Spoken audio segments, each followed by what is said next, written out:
Welcome to another episode of Global Forum. This is a series focused on election 2008. Today we invited Peter Camejo to be our exclusive guest on this program. To talk with Peter, we must start the story in 1960s when he was a student at UC Berkeley and the free speech movement that started on this campus. He was one of the main leaders. He was actually elected to the student body but was removed after his election. He became so prominent in the 1960s that Governor Ronald Reagan called him one of the 10 most dangerous people in this country. In 1976, he ran for President of the United States as a third-party candidate. The candidate, Jimmy Carter, at that time in writing agreed to debate him, but then went back on his word. He did debate Ted Kennedy 3 times. He has been a presidential candidate, a vice presidential candidate, a gubernatorial candidate, a man who could have moved into any major party and one major acclaim for himself, preferred to remain with third party to be consistent with his principles and ideals. We are pleased and honored to have you today with us. Thank you. Thank you. Peter, tell us about your name first of all and tell us about your origin.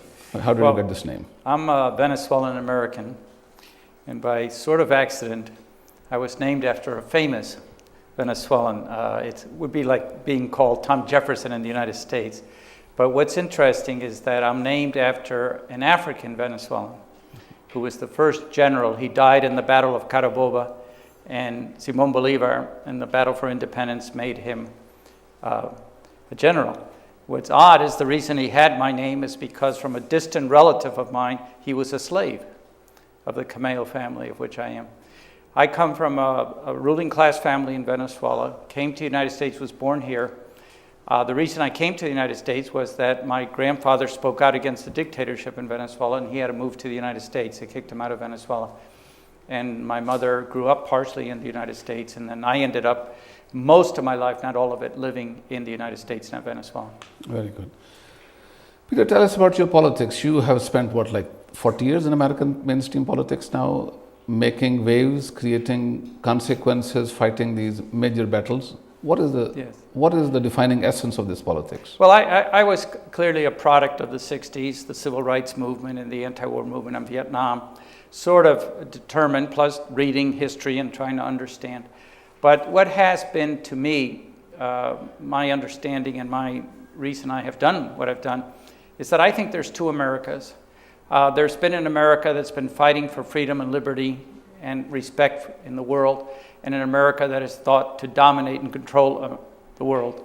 And those who are for freedom have won occasionally. They won against the British, and they established some very important concepts, very democratic, very step forwards for humanity, like freedom of religion. Most countries before the American Revolution only had one religion allowed. In the United States, people of any faith could. In 1792, most Americans do not know this, the United States Senate voted unanimously, because they were dealing with Muslims, that they were not based on Christianity. The first 6 presidents of the United States were not Christians. This is part of the history of America that's been hidden. There's been another America that has been trying to use the power of America to dominate the world economically. It is the force that has today invaded Iraq. It is what has made. And it is very interesting how this is done in America. It's very different from any other country. It's one of the most interesting, misunderstood aspects of America is the two-party system we have, which Ralph Nader calls the two-party dictatorships. Usually there's a one-party dictatorship, so it's very obvious that you know it's a dictatorship. In America, there's a very subtle process that makes the American people think they're making the Peter, decisions. before we go to two-party system, Sure. I want to understand what has been the driving force behind your politics. What have been your guiding principles of politics so far? Well, my development was sort of peculiar. Being born in a wealthy family, in a ruling class family, I became very much aware at a very young age of the injustice that exists in society. My father was a developer, and I remember playing soccer with the workers that worked for my father and seeing them as human beings. This made me completely hostile to what I saw. And at first I thought America was this wonderful place that didn't have poverty. I didn't see poverty where I lived. There was no poverty in Great Neck, New York. And I had an aunt who told me one day, I said, gosh, if America could only run Venezuela, things would be great. My aunt said, no, the problem is America does run Venezuela. And as I began to understand that that the poverty we had in Venezuela, we're an oil-rich country. There was no need to have any poverty in Venezuela. It was imposed because the wealthy took everything, robbed the poor, and it radicalized me, and I became very interested and read, all points of view about world history and what's happened in the world. And I joined the anti-war movement, the civil rights movement. I marched with Martin Luther King, and throughout my life I've worked defending the undocumented workers, the rights of women, and so forth. Let me just state for the record that not only you have fought with all the people that you have mentioned, you have been standing with American Muslims from day one. In 1984, you had joined us under Pakistan American Democratic Freedom to help restore democracy in Pakistan. Then in the 1990s, you stood with us as Muslim community. After Patriot Act, you have been one of the very few people who publicly supported Professor Samuel Aryan, the distinguished Palestinian who's in prison right now. So I just want to note that for record. Let's come back to the issue. So you bring a certain agenda of social justice to these things and peace. So if I understand you correctly, the two most important principles in your politics, Peter, have been peace and social justice. Yes. Now let's look at the notion of peace and social justice, and let's look at the present context. What's going on in Iraq right now in your judgment? Well, in Iraq, it's a beautiful example of how the media in America completely falsifies the story. Saddam Hussein, the dictator in Iraq, was put there by the United States, supported by the United States, armed by the United States. They gave him poison gas. I've always said that when the Bush administration said, we know they have weapons of mass destruction, they could have made a very telling point by saying, we gave that to them. This would be an argument that would be difficult to oppose because they gave them a mustard gas, they gave them all kinds of poison gas. When he used it, they then had secret meetings with him to tell him it was okay. When Iraq invaded Iran, they helped arm Iraq. They helped get $25 billion in loans, build up their army, and then the U.S. military supported them.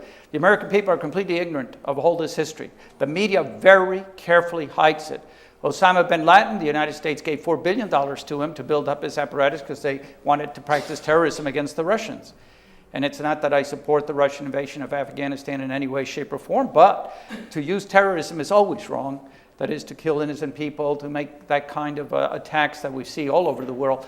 But in my opinion, the largest terrorist organization in the world is the United States government and the CIA. They have committed more crimes of this kind than anyone, and including against me, because I was on my way to help a peasant candidate in Peru in 1979, and the CIA tried to have me arrested in Colombia, so I couldn't make it down there, and I, by miracle, escaped. I'm writing an autobiography, so that'll all be there. They did imprison my brother and torture him for 3 years. He was in prison. Now, Peter, when we look at the situation in Iraq, will you say it is quite evident now that the elite consensus in America on 4 major issues has broken down? And that's the war in Iraq, that's the issue of immigration, that is denying people civil liberties and human rights under USA Patriot Act. And fourth and finally, and most surprisingly, even on the question of Palestine, the 100% elite consensus is no longer there. People have defected from that. Yes, I think this has been one of the most successful propaganda campaigns. One beautiful example, which I'll mention in terms of the 2008 elections, is that the media is now telling the American people that the Democratic Party is opposed to the war. Now, what most Americans are never going to be told is that, well, they voted for everything George Bush asked them to vote for.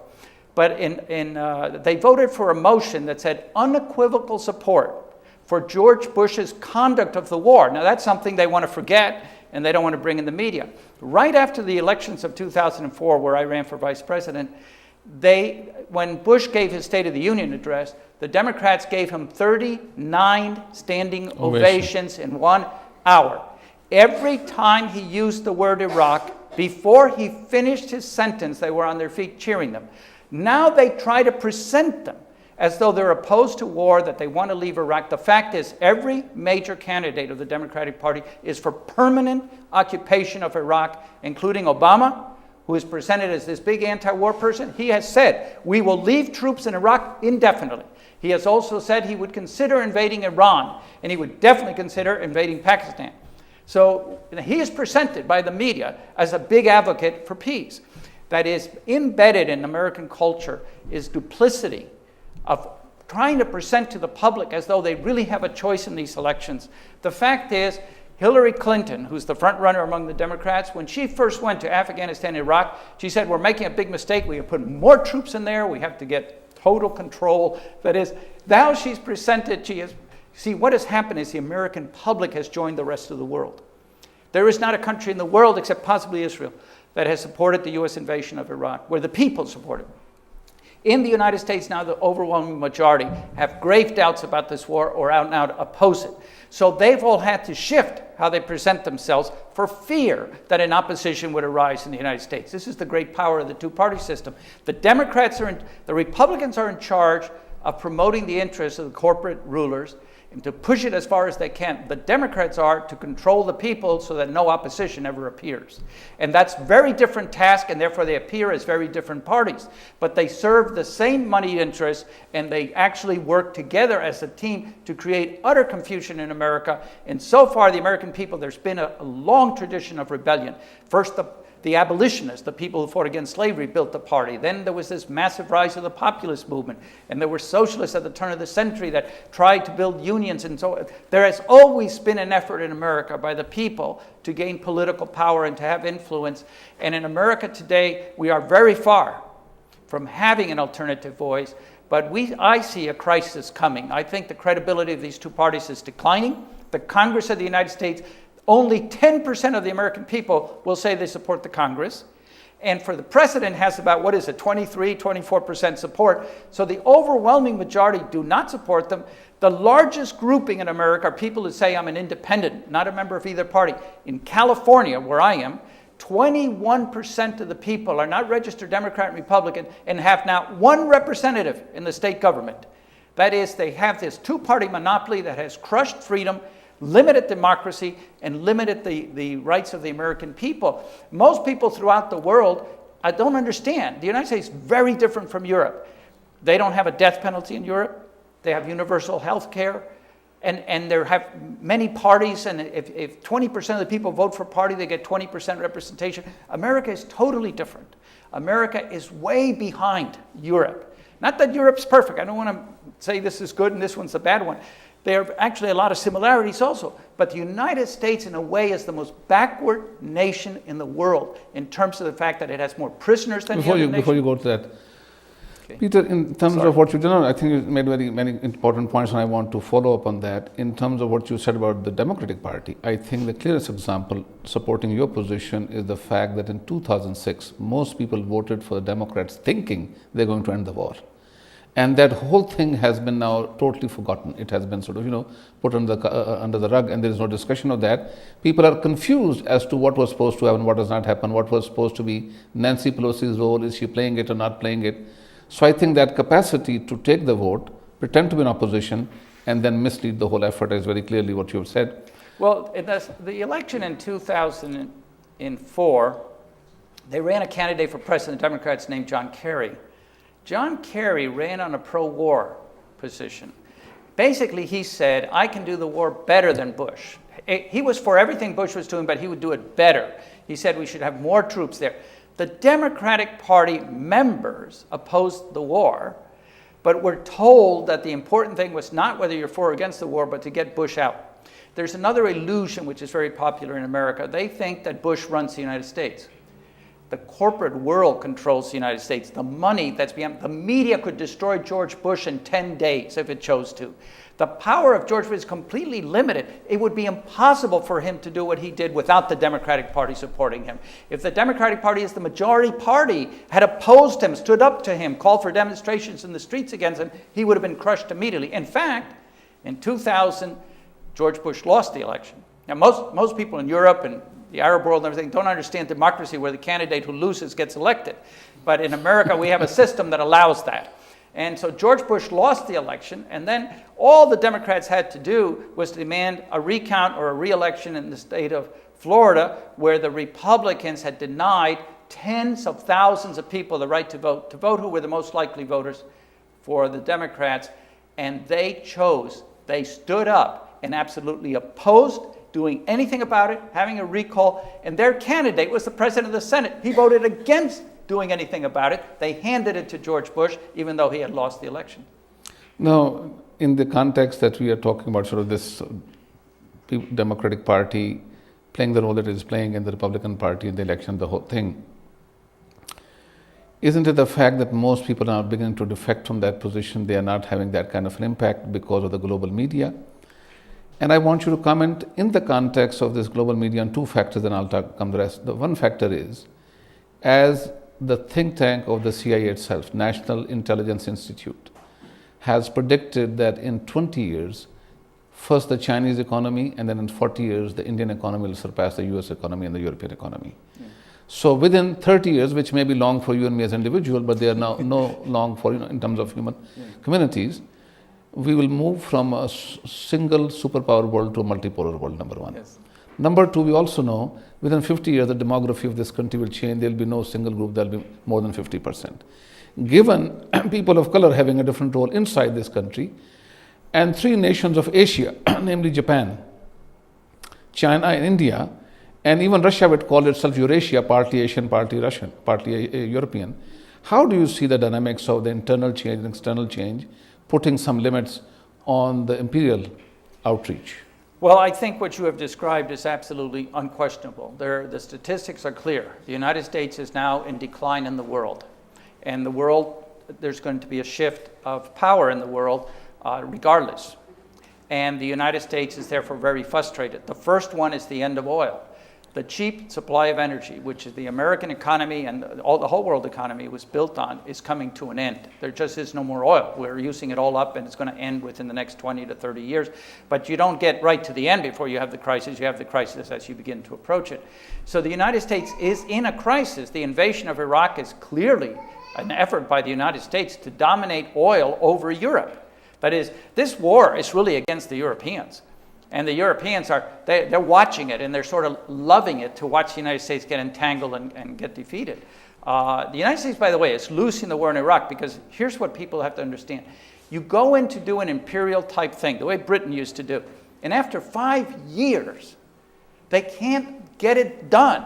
And they have the most powerful army with all the technology, and they're fighting people who all they have is a machine gun in their hands, and they have no helmet, they have no body, they have no tanks, they have no airplanes.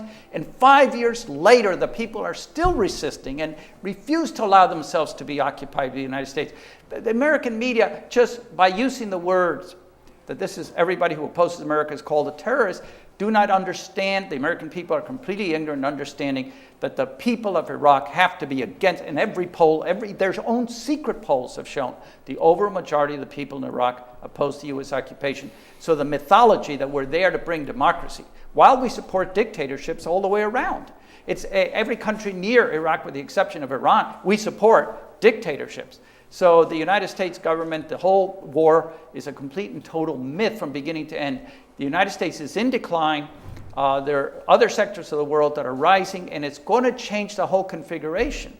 But this is, and you see it in Venezuela, in my country. I want to come to Venezuela in one second. Okay. But Peter, it seems to me something has happened in Iraq that needs to be noted, and that is, and I'm not the only one, Charlie Rose, I think, was the first one, and he has repeatedly asked his guest, has Iraq defined the outer limit of America's military power? And almost invariably his guest had said, yes, Iraq has defined the limits to America's military power. But there are diplomatic consequences to that. For instance, I would like you to comment on this.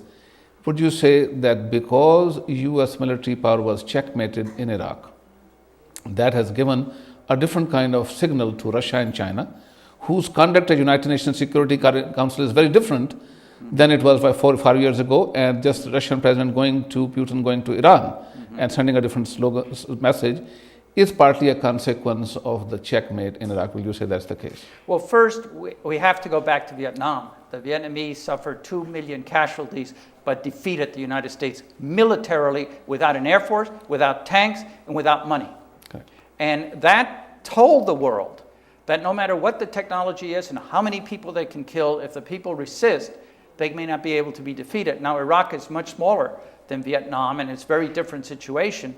But the Iraqis are showing that the United States, think about the United States now, they would like to invade Venezuela. There's plenty of other countries. They have their troops in almost every country in the world. The only place where they don't have a lot of troops in every country is in South America. South America is now starting to rebel against the United States. The United States is in a very, very difficult position. They are burning money in Iraq. They're creating this huge deficit. The dollar is crashing. They have all these difficulties, and other nations are rising up economically, and a bloc is starting to form, not necessarily more democratic than the United States, in fact, in some ways less, of China, Russia, etc. But the Europeans are watching that and playing in between, and Japan doesn't know what to do in this world framework. What is happening to the United States in Iraq is it is being weakened internationally, not strengthened. And let's look at what's happening in Afghanistan, for instance. Afghanistan, which is a NATO-occupied country, and Tariq Ali, Tariq Ali Yes, very well, a good friend. He said it very admirably on the Amy Goodman show. He said President Karzai has the power of the mayor of a city, and that's only during the daytime. All right, in the evening, he doesn't have that power also. So, given the fact, after 6 years, the country is becoming more destabilized, and now they have used the word Taliban the same way Stalin used the word kulak, which of course, as meant the rich peasant. And later on, everybody who opposed Stalin was becoming a kulak, whether it was intellectual or a major or a general or member of the royal family or a writer or a member of the Communist Party. Whoever opposed him became a kulak. Similarly, now anybody opposing foreign occupation is a Taliban or a Talib.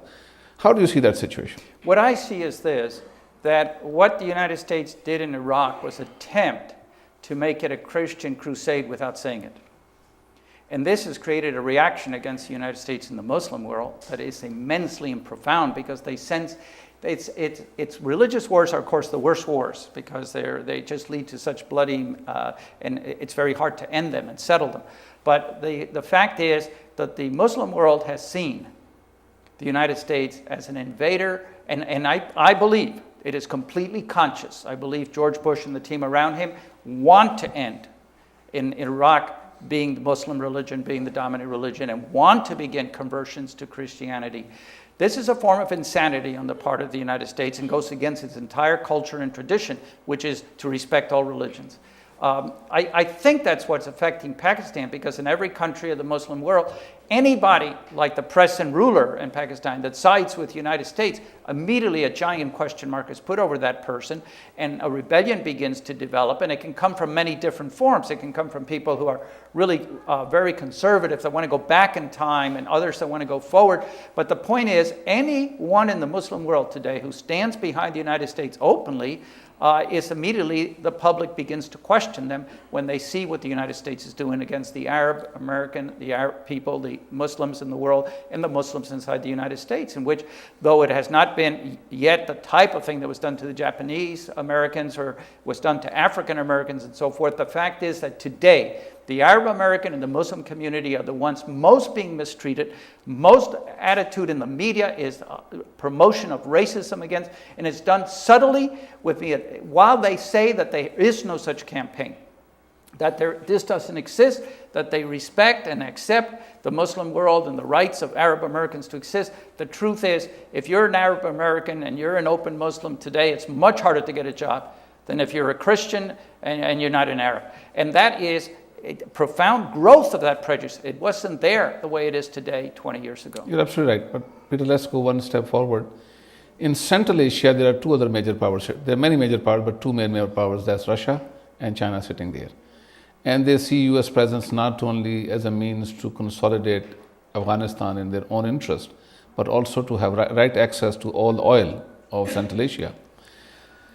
If you remember, Zbigniew Brzezinski in his book Game Plan had said Russia is in possession of the Central Asian oil. This is before the Soviet Union fell apart, and now they are trying to reach to the Middle Eastern oil, and if they were to do that, they will control the whole world. Now the game has been reversed. U.S. has military presence. U.S. has 732 military bases in the world at this time, 732 military bases. And one of the largest central command is located in that area.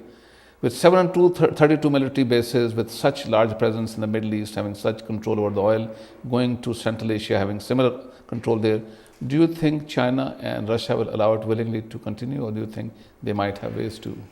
Well, I think you described the issue very well. There is a battle for the remaining oil going on in the world right now. And the United States is having a big problem. I mean, Saddam Hussein was their dictator.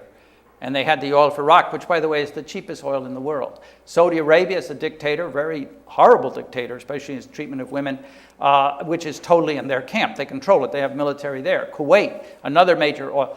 But the problem was they lost Iran in part because they have tried to control Iran and they have failed to do so. And then they started losing Iraq. And they began to fear that the Europeans would now come in and have much more say. And the Europeans are doing a very interesting maneuver. They're trying to go to alternative energy, nuclear power, anything to not get entrapped by the United States controlling the oil. So what we're seeing is the end of oil wars and battle. And I think that people misunderstand. The war in Iraq is partially a war of the United States against Europe and indirectly also against Russia and China. Now, I recently interviewed Afghan ambassador to United Nations, Ambassador Zahid Tanin, and I asked him a question. I said, do you think Russians are trying to pay back the United States in Afghanistan? What they've done to Russians, now they're doing it back. He said, no. I said, that's fine. I said, what's the poppy production in your country? What's the quantity of heroin produced? He said, about 4,000 tons. That has gone up from 80 tons under Taliban to 4,000 tons under Karzai in the US. Yes. And where does most of this heroin transit through to get to Europe? It's to Russia. I said, if Russians are letting most of this transit to their own country, isn't that indirect way of supporting the insurgency? Well, and he had a pause on that. I would like to have your comment on that. Yeah. Well, let me say this about addictive drugs in general. The most addictive drug in the world is tobacco. The one that does more damage is tobacco. The average American thinks, if there's an article in the paper and it says addictive drugs, they don't mention tobacco. Since that is the U.S. product that is sent all over the world and is destroying the life. In China, only 2% of the people smoke. The United States is now promoting to get them all addicted to drugs. The fact is that cocaine is far less of a danger. The addictions to heroin and cocaine are social problems. They should be answered with education, just like the problem of alcoholism. No, my point was not a moral judgment on no, cocaine, I know that, but Russians letting them pass through their territory, right, because they know the money is going to come back this way. Well, sure, because under the Taliban, they had decided to stop the production of heroin, and actually it would be best to stop it. But the fact is that when the United States came in, they allowed it to grow. And the major powers do play a role in this. It's very unclear the role of the CIA and the United States in the promotion of addictive drugs. You know, there's all these rumors and all these books that have been published indicating there's a connection that they funded the war against democracy in Nicaragua and El Salvador by using drug money and so forth. There is a lot of drug money. It's a very big business.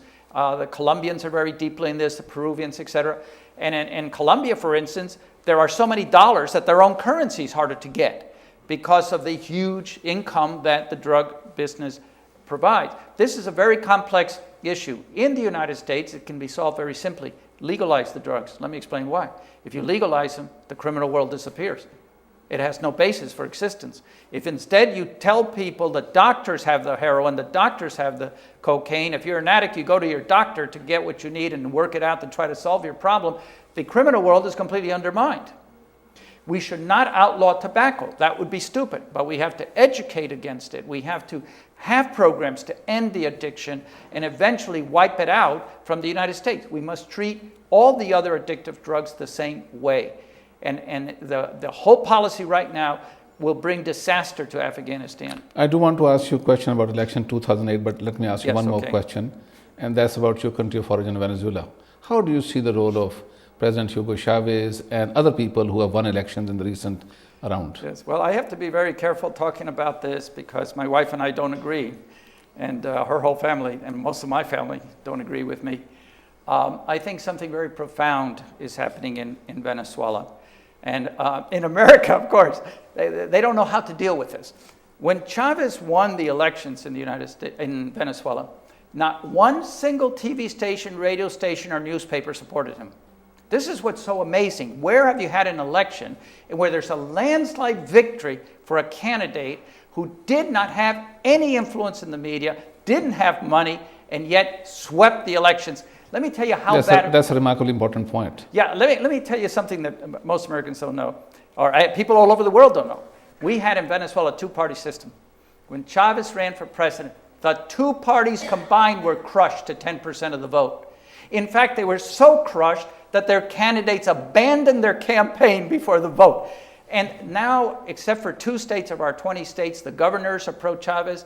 the Assembly and the Senate, what they do is the opposition just doesn't run anybody. And this is, I think, advice from the CIA. If you're going to be crushed in the election, it's better not to run. And accuse. And then say there's a one-party dictator run. They called Chavez a dictator, and yet everybody, including President Carter from the United States, has gone to witness the election and say there's no question he wins. All the polls show he wins. The exit poll shows he wins. But, you know, and he's a very peculiar person. He's, first of all, the first non-white Venezuelan to be president. He is much closer to the people, the way he talks, everything he does. But he goes to the UN and calls Bush a devil. And what everybody misses is that the people who sit in the UN, well, most of them are, you know, diplomats taught to be very careful, not to applaud, not to laugh. They're not radicals. They're not pro-Chavez, et cetera, exactly. He got the biggest applause. Standing ovation. Huh? Standing ovation. Standing ovation, calling Bush the devil. The fact is that Chavez has certain things working for him, and one of them is the price of oil. It's gone up to now $95 a barrel. Venezuela's an oil producer. The money used to all be stolen. It would go to the United States and to Spain. All the politicians would steal it. The president's secretary, who was making $25,000 a year, bought a $5 million house in Los Angeles. This is what was happening until Chavez came to power. Now the oil money is being used to help all South Americans, to create education, jobs, and so forth. And when Chavez visits other countries, he's got a big checkbook. So they all treat him with respect. See, he's loved.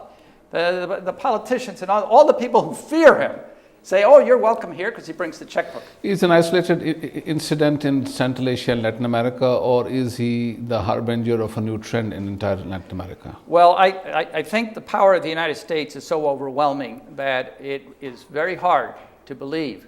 But the process now going on in Venezuela to really democratize the country and make it a country of the people, where the poor will be respected equally as ever. And by the way, the standard of living of the poorest people in Venezuela is rising very rapidly. One thing the American media never mentions is that 2 years ago, Venezuela had the fastest growing economy in the world.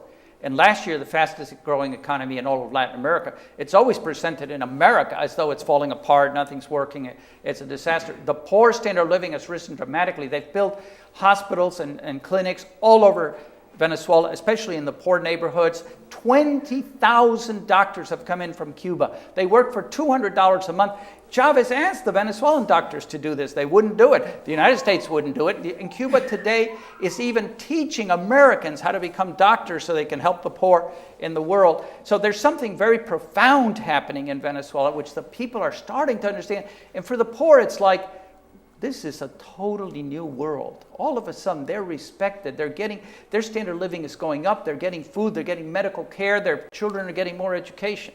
You know, Mr. Manto, you met him, Pakistani leader. Abid Manto, you met him when he was here. Oh, yes. His party had taken out processions in favor of Chavez in Pakistan. There were huge posters for him. But let's come to the issue of election 2008. What do you think are going to be defining issues, and what should be the role of the progressive forces? Well, the Republicans have really destroyed their credibility because the corporate world asked them to do things that were absolutely impossible, like the war in Iraq and other things. So the big business in America now wants the Democrats in, because that's the point of the two-party system. As the people begin to more and more dislike the people in power, they bring the other party, and then the media just plays it up. They're so different. This is a big difference here, and you can choose. It's your choice. I think the Democrats will sweep the elections. I think they'll control the Senate, the Congress, and the presidency. Immediately, that is 6 months honeymoon, and then it's over. Then there'll Before you go further, is immigration going to be a major issue in this election or no? Well, you see, immigration I know I have to be brief, so I'll try.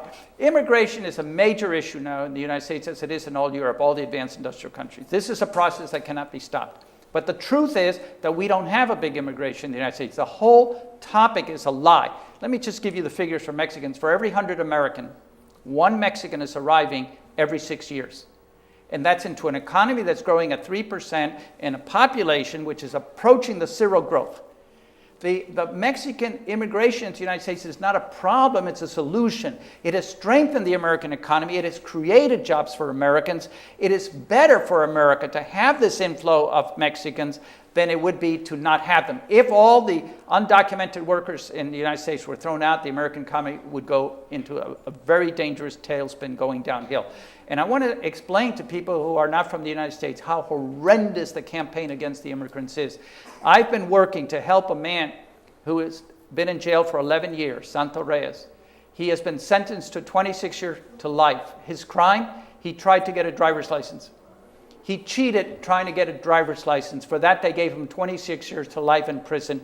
He's been in jail for 11 years. I have been talking to members of our state senate and state legislature trying to get pressure on the governor to free him. I've talked to the governor's people, and it's impossible to make headway that any country in the world would ever imprison a person for life for cheating on a DMV test. DMV means for a driver's license. Cheating for a driver's license is unacceptable anywhere in the world. Even the worst dictators in the world would never do this. And yet that's happened in the United States. I applaud you for working for races, liberation and freedom. But immigration, you are saying, will be an issue on the election or not? Yes. Immigration, there's now a very dangerous, racist, rightist movement in America against immigration as there is in all Europe. In Europe, it's aimed against Africans and Arab people and against Muslims. In the United States, it's mainly aimed against Mexicans and Chinese. But this is a process. The world is becoming one place, one country. We should be going in the exact opposite direction in America. We should be making Canada, the United States, and Mexico one economy and open the borders. The border with Mexico has always been open, and what people outside the United States do not know is that the United States invaded and took half of Mexico in violation of all international law to expand human slavery. The Mexicans opposed it, said they didn't want human slavery. They would sign a peace treaty if the United States would say it would not have slavery in the, like right now, we're inside Mexico. We're doing this interview in a part of the United States that was really part of Mexico. The United States said, no, we want human slavery. That's why we went to war with you. So today, the Mexican people are the indigenous people of this continent. Not to let them in. No one has more right to be in Mexico than the Mexicans. Yes. Now, the last question, what should be the goal and strategy of the progressive movements in 2008? Well, I ran with Ralph Nader. Ralph Nader is probably one of the most exceptional humans in American history. He has done more for the American people than any other individual. He has passed more laws defending the rights of the American people than any other individual, and I think in all of America's history. Protecting people, fighting for democracy. Ralph Nader is an incredible figure in American history. And yet the progressive community viciously attacked him for standing up and saying, I'm not going to vote for war. I want to vote for peace. I'm not going to vote for the exploitation of people. I'm going to vote for the rights of labor. And this is part of the way that two-party system works, how the Democrats were able to create this vicious, except for when the abolitionists first appeared as candidates, has there ever been a more vicious attack than was done against Ralph Nader.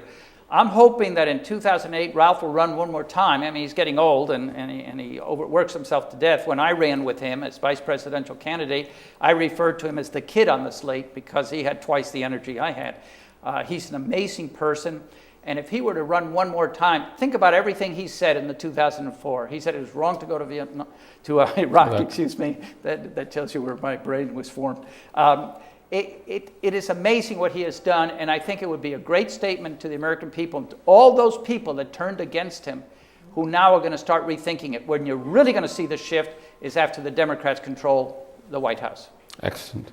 You heard Peter Camejo. I don't need to add anything. This is the voice of reason. This is the other America people need to see all over the world.